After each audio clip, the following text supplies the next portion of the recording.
Hey, how you all doing? This is Fauskellan. So, once again, I'm going to be doing an unscripted video where I get drunk and try to explain Warhammer 40,000, which I am trying my best not to laugh because I find it extremely hilarious that I'm doing this.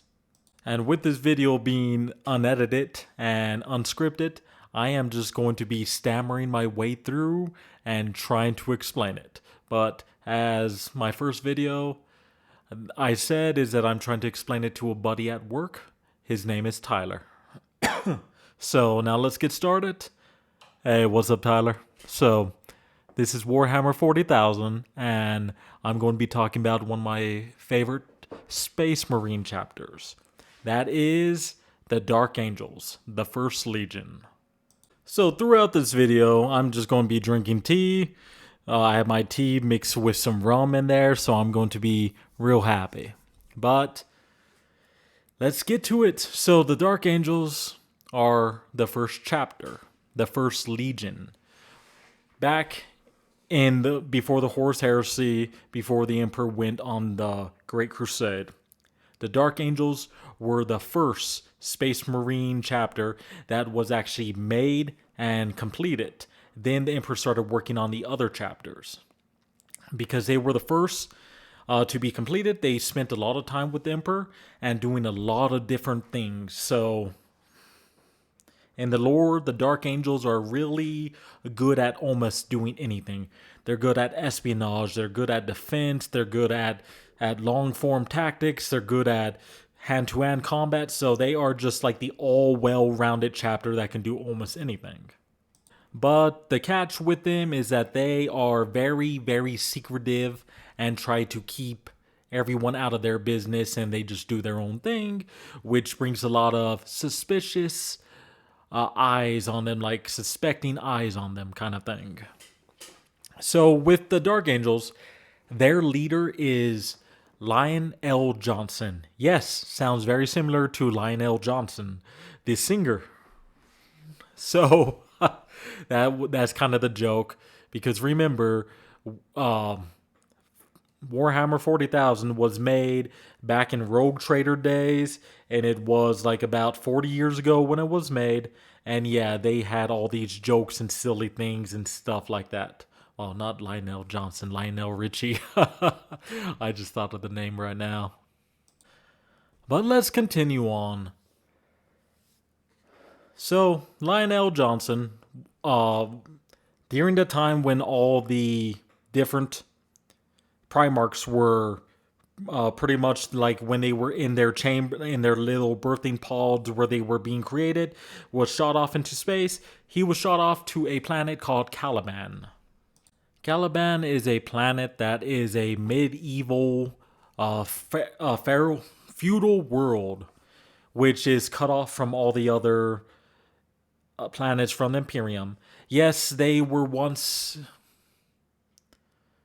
colonized by a very advanced human civilization, but from that time to the time of 30K, like the Horus Heresy, or when the Emperor found Lionel Johnson, was they pretty much devolved down to a very feudal world. So yeah, there's the bands of like knights and things like that roaming around. But as we're getting to that is, yes, they were a feudal world that where the whole planet was covered in multiple different organizations of knights, and the world was a forest world, so it's mostly just forest on the whole world. Yeah, it's kind of weird that a lot of planets in Warhammer 40,000 are not like the real world, where it's, hey, we have multiple different climates. No, in Warhammer 40,000, when you have a planet, it's one climate over the whole planet. Isn't that hilarious? And very stupid, I say. So when Lionel Johnson's birth pod crashed into the forces, the wild forces of Caliban, he pretty much popped out, and then I believe it said for 30 years he was completely alone in the planet, in the forest. So these forces in Caliban are extremely dangerous because there are giant beasts, like giant chaos beasts, that are in there. It's animals that have been mutated by a large warp storm presence around there that mutated these monsters to just like, or these animals to just giant horrifying monsters. And Lionel Johnson spent 30 years alone there. So he was roaming around, and then there was a band of knights roaming around too. And these band of knights are from a knightly order just known as the Order. I know. Very original, very thought provoking, but we're literally talking about nerds back in the day just getting drunk and being stupid. And I know it's fun to get drunk and be stupid, so. But continuing. So he was found by this band of knights, and the leader of that band was, well, I should say group of knights at the time was Luther. So Luther was the head of the order. And he was there. Found Lionel Johnson. So pretty much the knights found him, and they were going to kill him because they thought he was like a human version of these beasts. Because like how the planet's so close to the Eye of Terra, or not Terra, but Terror is where a lot of chaos energy comes from. And they thought he was mutated, a monster of some sort, because the Primarchs, since he is the leader of the First Legion, the Dark Angels, the Primarch of the Dark Angels, he is a giant demigod of a human. So, like, we're talking about like 10, 15 feet tall. This guy is massive, and he is like a godlike figure to most humanity. So they found him, and then Luther said, no, let's spare him. So they pretty much took him in. Years passed, and during that time was that there was a big push that where all the different knightly orders would join together and become the order. And so that happened, and once they all got together, they pretty much started a purge of the planet to destroy all the chaos beasts. And they did that, and once they did that, hey, the planet's all taken care of, and then the Emperor comes and grabs, or like pretty much comes like, hey, we've talked through psychic powers and all this different stuff, you know me, and they had a little fight, and then boof, Lionel Johnson lost, and then he swore his life or fealty, or however you say that, to the Emperor. And then Lionel Johnson was known as one of the best sword fighters, one of the best tacticians, one of the best generals throughout the Horus Heresy. So from our last talk is Horus Lupercal, is when he decided to betray the Emperor and then go to take out Holy Terra, is he knew that the Lion would be able to see his plan, counter it, and defeat him. So he sent the Lion off as far as he can away from Terra, so that when he started his attack, is that he would have enough time to take over Terra, kill the Emperor, and do everything before the Lion comes back. Because the Lion was one person that Horus Lupercal knew his one legion would be able to easily like take care of everything because of how skilled the Dark Angels were, the First Legion was, all their knowledge, all their technology, all their extra weapons, all their battle honors that they've had for several hundred years before any other Marine Legion or chapter even started. So it's just that they had so much more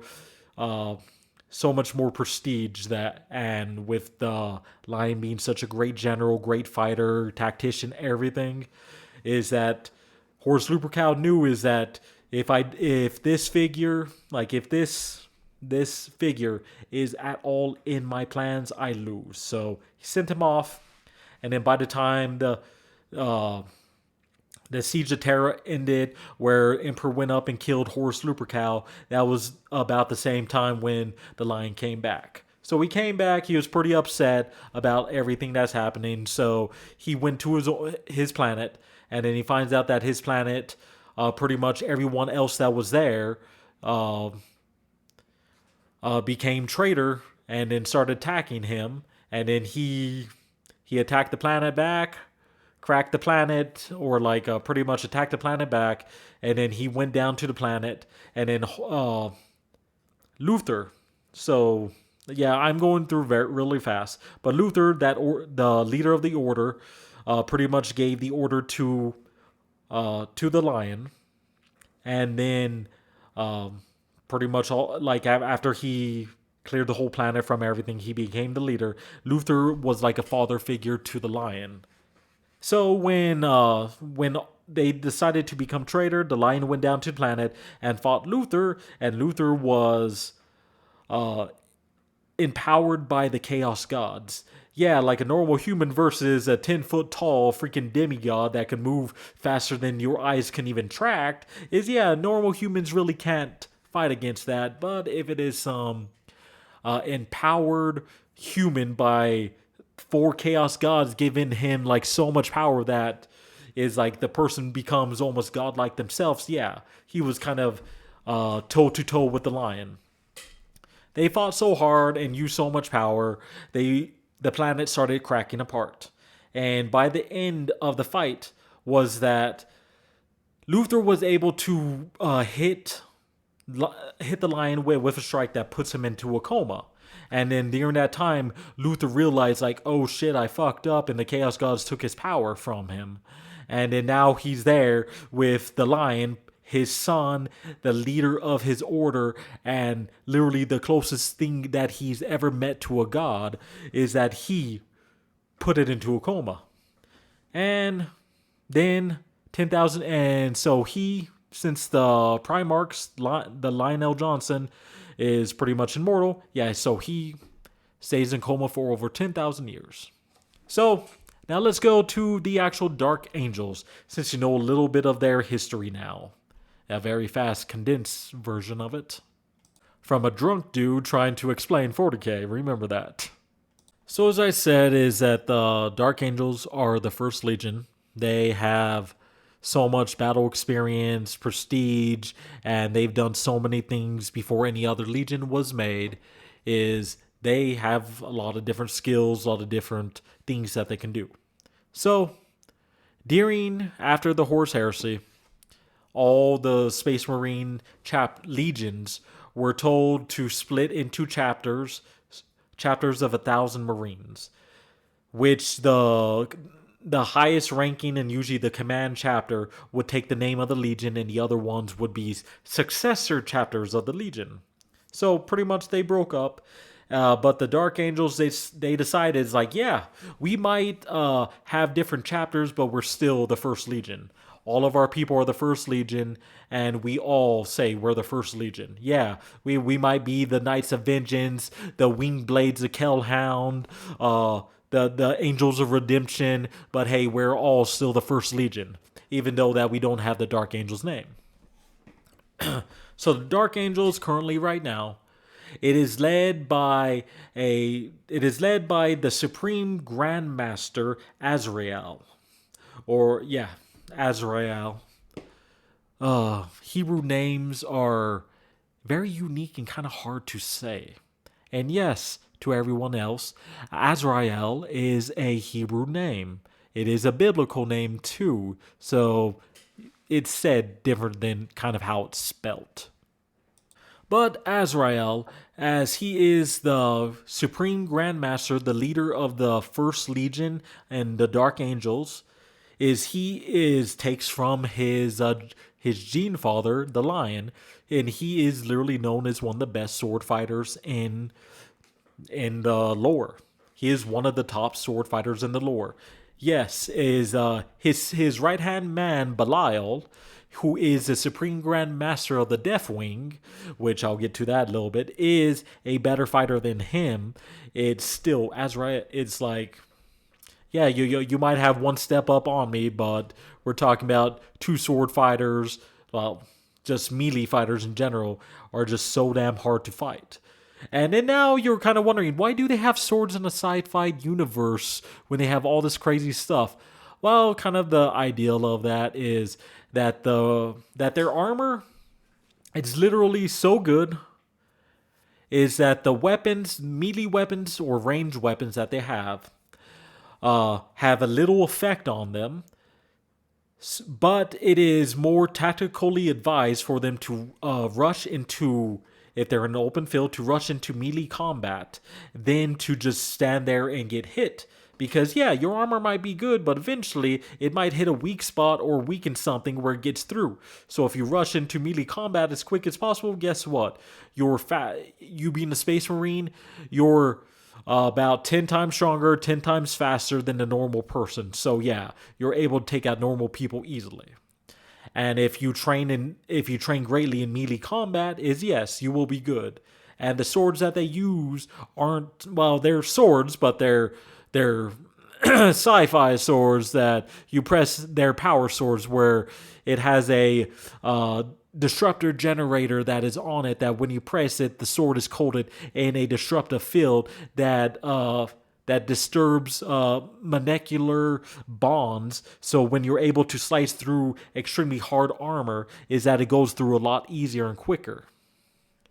Which is just pretty much scientific mojo, like mojo jumbo stuff that makes it like, okay, that makes some sense, but that has no bounds in reality. So yeah, I do understand that part. But yes, let's continue. So he is, like all the First Legion, the Dark Angels, everything, he is the Supreme Grand Master. That is his title.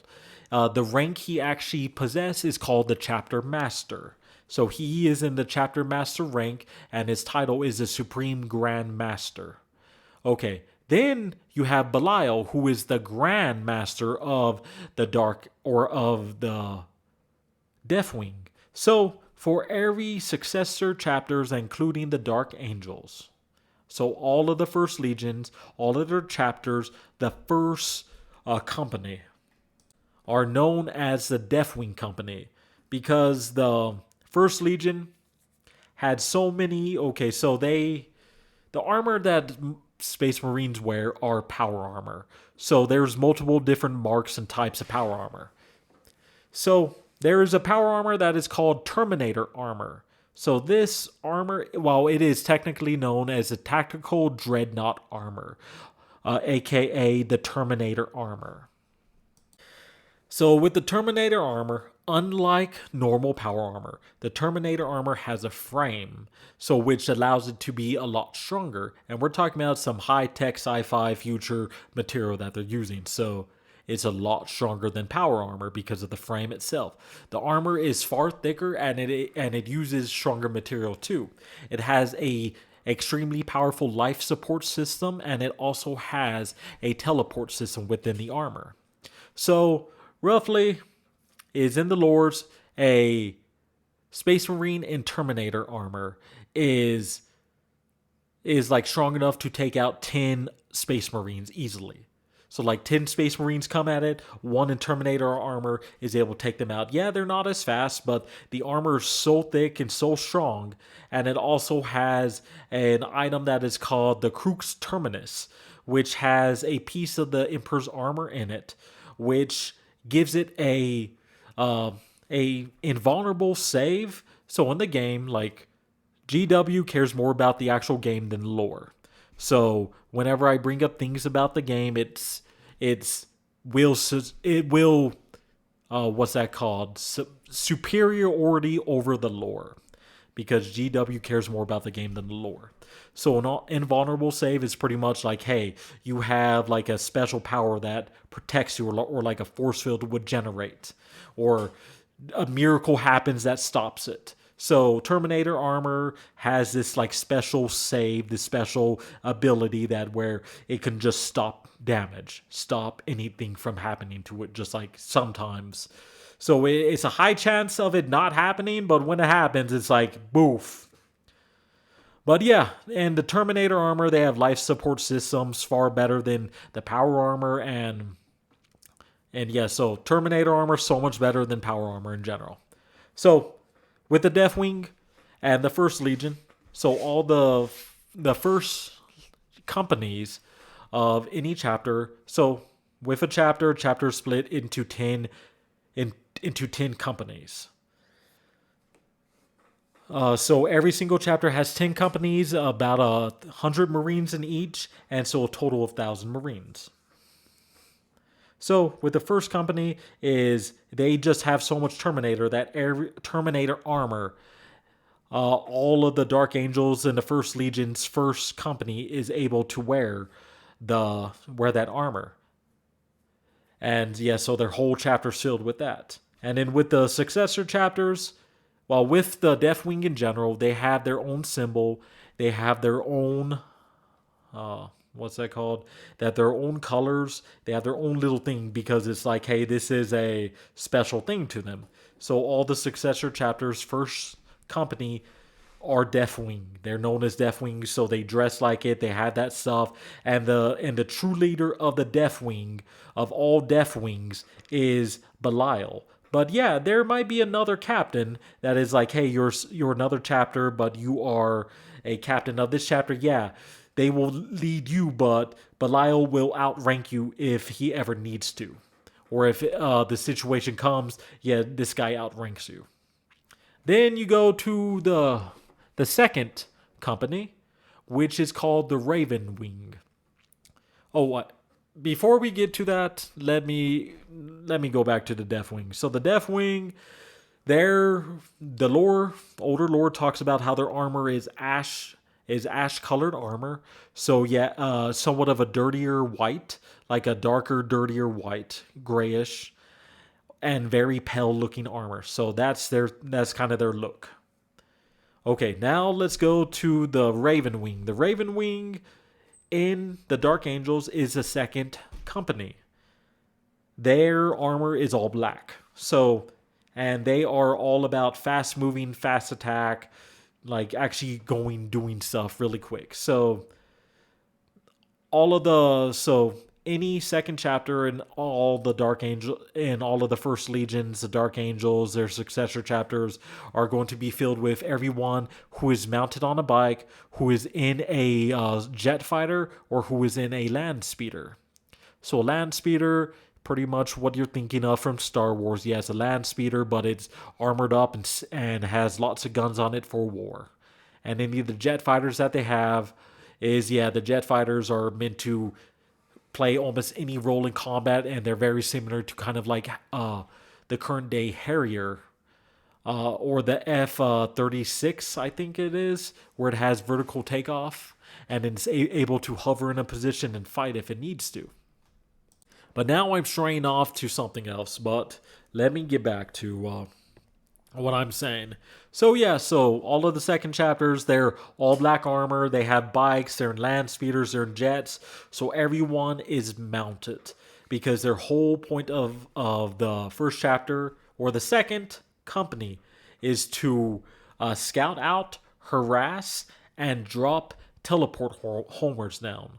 So they work very closely to the Deathwing because of the Terminator armor is able to teleport wherever they need to go.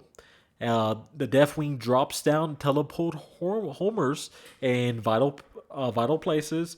When they drop the homers, it's like sometimes it's in the middle of a crazy field, and then they teleport. The Deathwing would teleport down, hit the homer, boof. You have a squad of 10, 20, 30 Terminators there. And that is like, hey, yeah, in the center of your formations or in the center of your army, you literally have nearly indestructible, highly skilled fighters right there. Because like in the like in the Deathwing and the Raven Wing, these guys are veterans. These guys are veterans of hundreds of battlefields. They have all hit a rank within the First Legion that is known as the Inner Circle. They know the true horror and the true tragedy of what happened during Caliban, and why they are ashamed and why they keep so many secrets. They learned a lot of this stuff. So like these guys have been trusted for hundreds of years. Every single one of them are veterans of hundreds of battlefields, hundreds of campaigns. And so when I say highly skilled warriors, we're talking about warriors that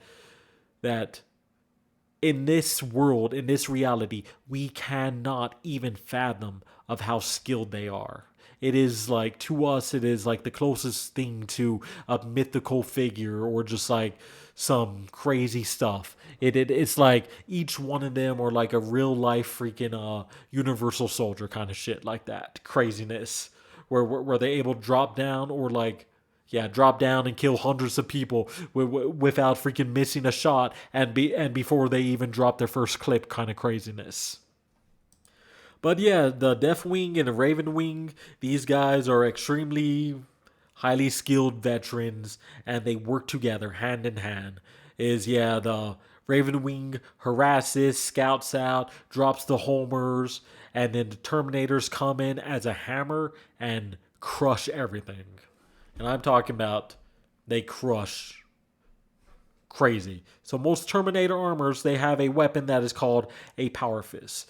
It is just like a giant freaking mechanical fist that is over your hand that just makes your hand like about 10 times bigger.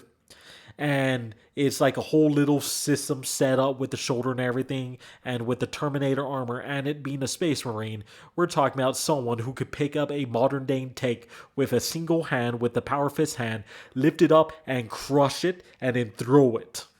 So they have a weapon like that. Yeah, it does have that disruptor field with it, but since it is a bigger weapon than a sword, it's able to have multiple disruptor generators on it, so its field is so much more intense and stronger. And they carry a weapon that is like, this is the basic loadout: a Power Fist and a Storm Bolter. So the Bolter in Space Marines and everything, this is the most common weapon that the Space Marines use. It is known as the Emperor's Fury made manifest. It is a weapon that fires, well, think of it as a, well, this is literally what it is. It is a large rifle that shoots out miniaturized rockets that when they hit a target, they screw themselves, drills themselves into the target, and once they are in center mass of the target, they explode. So that's their common weapon. A Stormbolter is like a machine gun version of that. So it has like two barrels, two giant clips, and it's just, you're shooting a freaking miniature rocket into someone at a machine gun rate that will explode the second it drills into the center mass of the person and like explodes. So yeah, pretty crazy, pretty metal, pretty brutal, which I love about 40K. Okay, and then with the Dark Angels, with how rest of their other companies go, is their companies are kind of divided, are like from 3 to 10. Those are very basic Space Marine Adeptus Astartes, Codex Astartes approved chapters. So with that, there's a whole little list and everything into it. It's, you know what? That does sound like fun. I will get into that. So I'm actually just going to grab my book because yes, I play the actual game, and remember, the miniature game is superior to the lore. So yeah, let me get this because this is part of the game that's yeah. Hold on. All right, I just paused the video real quick so I could find it and write things. So with how it is, yeah, the first chapter is the Deathwing. Supreme Grandmaster currently right now is Belial. The chapter command is, yes, it is Supreme Grandmaster. Yeah, there's a difference. Grandmaster and Supreme Grandmaster. Okay, and then the second company is Grandmaster of the Raven Wing. That guy is crud. I can't even remember his name. Samael. Yes, it's not Samuel. It's Samael. How it is. So yes, it is a Hebrew name that means venom of God. So yes. Oh yeah, Samael. So the crazy thing about that Samael guy for the second company of the second company, Ravenwing, is that he, for the longest time, he was known as one of the only people to have a jet bike. So a jet bike, a floating bike that has anti-gravity stuff that where it floats.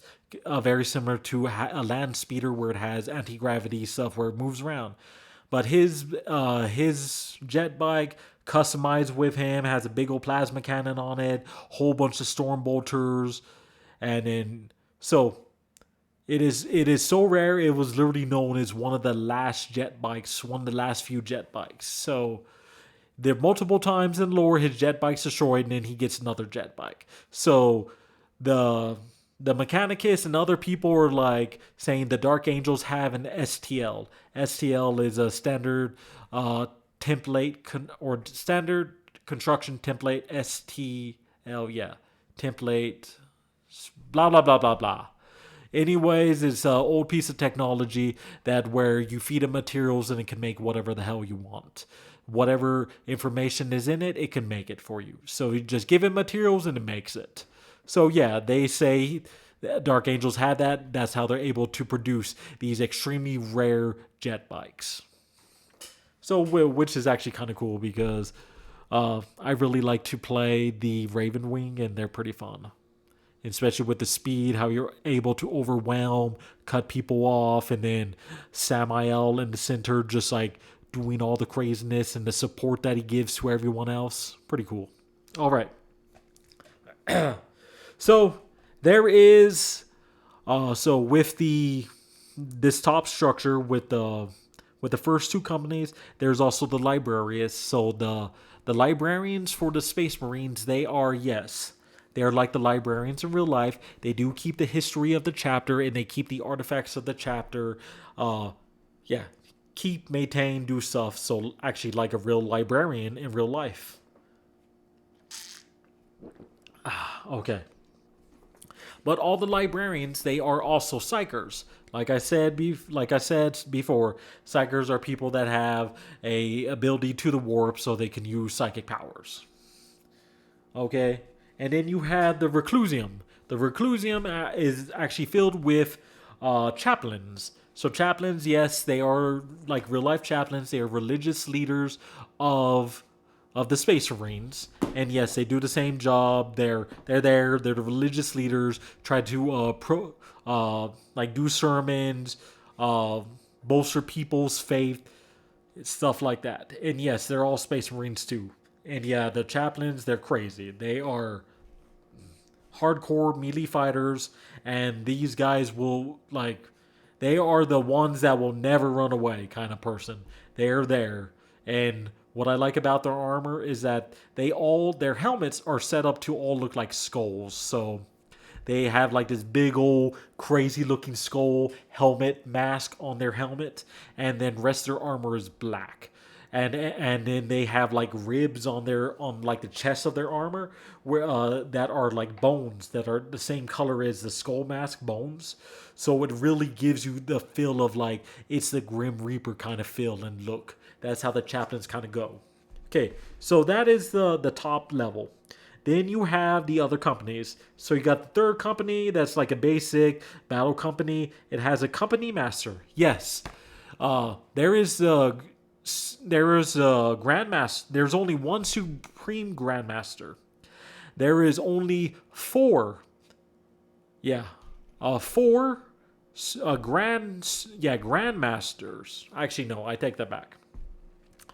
So a grandmaster is pretty much the role of a chapter master in any other chapter except the Dark Angels, because the Supreme Grandmaster is the chapter master and the leader of all of the successor chapters of the First Legion. So yes, is any other successor chapter, they would be a Grand Master. And yeah, so like with the first and second company, they have enough people. They have more than enough people to make a company of just their technique. That's the reason why they're called the Grand Master. Okay, but and in the normal captain role, which is called is the master. The reason why it's called master is because they're a knight. Because the Dark Angels, they are knights. Their whole little order, their whole little setup, like the Dark Angels, they're the basic Dark Angel. It has dark green, forest green armor. and they would usually have robes, or they have tabards, or they have like a full like a robe on, things like that. Is so they're all trying. They're a knightly order. They look like knights would look in like medieval days. Yeah, people think, oh yeah, it's just armor running around. A lot of them wore tabards and different things like that. And knights back in the day, they were like leaders. They were like captains, like the rank of captain. Yeah, they had multiple soldiers under them. They would lead them. And yeah, you did have units of just knights, like actual knights themselves, but those were like special, like high nobility kind of units and stuff like that. But anyways, let's continue on. Third chapter, so like the third, fourth, and fifth companies for the Dark Angels is it. They all have a company master. They have 6 tactical squads, so pretty much basic soldiers that are very flexible. That are very flexible, well, Space Marine soldiers that are very flexible, able to fulfill any role, and they're one of the most yeah, they're your battle line person that's there. Assault squads, they are fast attack squads that usually have jetpacks, or they use stealth to pop up and attack. They're mostly geared melee, just so they can jump in, cause destruction, disrupt lines, and then jump out. So the tactical squad is able to get in, and then 2 decivator squads. So decivator squads are groups of space marines that where they carry the heavy weapons. So it's a squad where they carry a large amount of heavy weapons, and their whole point is to cause as much damage as possible. So it's like literally a squad of guys carrying heavy bolters. So pretty much think about the bolter, but a very heavy machine gun that each guy has at least 3,000 rounds on their back. So shooting those rockets down at a machine gun rate. So it's crazy.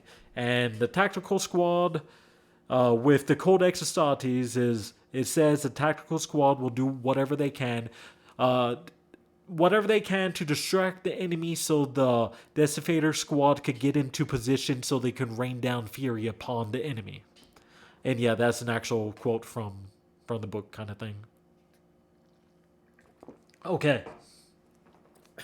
So that's the fifth, fourth, and third, fourth, and fifth company. The sixth company is reserve, so it's tactical marines. The seventh, eighth, and ninth, or the sixth and seventh, are tacticals. 10 squads of them with 1 company master. The eighth company is 10 squads of assault marines. They're a reserve company. And then the ninth is company master and 10 decivator squads, and they're a reserve company. So it's pretty much the top 3, like the third, fourth, and fifth. If they ever run out of people, they would pull. They would pull from those. Excuse me. Oh, they would pull from those companies because they're reserve companies, and yeah, the tactical marines. So the tactical marines, the great thing about them is they have done all the different roles. So, well, actually, let me finish. Okay. So the 10th company, the very last company, is the scout company. Has a company master and filled with scouts. There's no amount of squads that the 10th company can have. The scouts are just new marines. So, like in the first video, the marines would be coming in as like 10, 15-year-old kids before puberty, and they're given a whole bunch of implants, trained and stuff like that. A lot of people don't survive, but the people do survive. They eventually become a scout. So scout, they don't have the power armor like a marine. They are given carapace armor, which is actually really, really good armor in the lore. Like that, this is armor that freaking generals, like normal human generals or like extremely important people would get. So carapace armor is really good armor. So don't get that wrong. But power armor is still far more superior than carapace armor. So after they're done with all the training, they're initiates, and then they become scouts. So the scouts are trained by veteran space marines, like very veteran sergeants. They choose, like from any other chapter, like from any other company, they choose to teach the new recruits, the most veteran, most senior veteran, best veteran sergeants, leaders that they have. They will go down to the scouts and they will become their sergeants, and they will spend that time to teach them the best as they can, so that the next generation of Marines are even better than the sergeant himself. So so yeah, it might be like, oh yeah, the scout company has sergeants, but yeah, remember these sergeants. These guys are like old space marines that were probably part of the first company, like we're the veterans. Yeah, most of veterans are in a first company in most space marine chapters. But with the first legion, the Dark Angels, is that the first and second chapter are filled with the veterans. And so people like that would go down and play a different role, because like with the armor that people wear and things that they do, it's like the role that they play. Yeah, they would go there, they would be the sergeant of the scouts. So the whole point of the scouts is so that the initiate can learn how to become a proper space marine. So they would, and their role is to scout. Yeah, is to scout, see what's happening, use sniper rifles, use whatever they have, quick light hit tactics, things like that. So yeah, they have their purpose, they have the role that they play. Okay, and then once a scout has proven themselves worthy enough, they are given the mantle of battle brother. A battle brother is will become a will get will they will put down their carapace armor and they will gain uh, power armor, and they will become a normal battle brother. So the first role of a battle brother is they will first join the Devastator squads. So Devastator squads, yes, you have several guys that are carrying heavy weapons, but then you have normal Marines, just like basic Marines with their power armor and bolters, that are there to protect the more senior people in there that are carrying the heavy weapons. So their job is to ensure that the person who's carrying the heavy weapon has time to set up and use it. Because we're talking about the heavy weapons are in the game that you play. These things are a game changer. You bring out a las cannon, you blow up a tank. You bring out a rocket, you can take out a tank. You can take out a freaking walker vehicle, or you can put in a fragmentation rocket or missile, and it takes out a squad. So like these are some of the game changing weapons. The heavy weapons are just so powerful. So after the person serves in the Devastator squad for a while, they are and they've shown that they're proficient in that. So they would be the normal person protecting the heavy weapon person. Then they would become the heavy weapon person. Then they would be sent to the assault squads. The assault squads are fast attack, fast moving melee fighters. They're meant to jump in, disrupt enemy communication, enemy lines, attack them from the back. Quick shock attacks really bring in the shock and awe and the fear. So yeah, that's what they do. And they have these these jetpacks that they can just like fly, and then they crash down and start fighting. They use melee weapons, chain swords, power weapons, uh, pistols, all this stuff. So they learn about fighting. Then after they've done that for a while, they get upgraded to tactical squad. So a tactical squad is they've done everything they need to do. They fought. They've done the melee combat. They've done the range heavy weapons. They know what to do. They are experienced battle brothers, experienced space marines. They serve in that for quite some time, because the tactical squads, they are very, very flexible, very, very versatile. They do what they need to do when it comes, because these guys are like the key element to any combat. yeah, they might be in the middle of combat, running around with their bolter, setting up stuff, taking cover, fighting, setting up some traps, going stuff. Oh, hey, you're out of ammo. Okay, I'm going to grab the scout sniper rifle, start popping. All right, I'm done with that. I'm going to set an explosive to blow up this. So they do so much. And then after some time in that, the Marine is like, hey, is there any squad that you would like to go into and gain more experience in? And they would go Devastator, they would go Assault, they would stay in Tactical, they would do whatever that they care for the most. And it's just that they stay in that and they can switch between many roles as they want. But usually the Space Marines, they want to become the master in their chosen art. So they would work better on shooting with a gun, working with tactics, different moves, things like that, or decide to go more melee or get really good at heavy weapons, whatever that they want. So they try to become a master at that. And then eventually they if they show signs of them being better, they might gain the rank of sergeant. And then they stay a sergeant for a while, eventually becoming a veteran sergeant. And then they're chosen after they've proven enough to become to go through the trial of what's that called? It's the trial of the inner circle. And once they're inducted into the inner circle, they get sent to the first or second company, depending on their role that they want to play.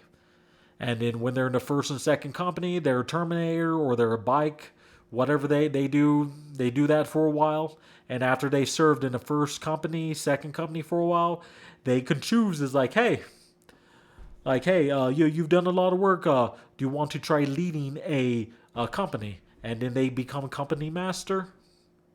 And then yeah, that's kind of how the ranks are. And we're talking about this is probably about like 300 years. Like 300, 400 years that these Space Marines have been alive doing this stuff there. So if they've lived that long, hey, guess what? You're now a master after 200, 300, 400 years. But anyways, I know I've talked about more about Space Marines than the Dark Angels, but I'm going to end the video now. It's kind of late. And the video's going kind of long. But anyways, homie, my buddy Tyler, you take care. Drink water. Carry on. Hoo. And to everyone else, like, subscribe, and remember, always love the Cowlown. You all take care now.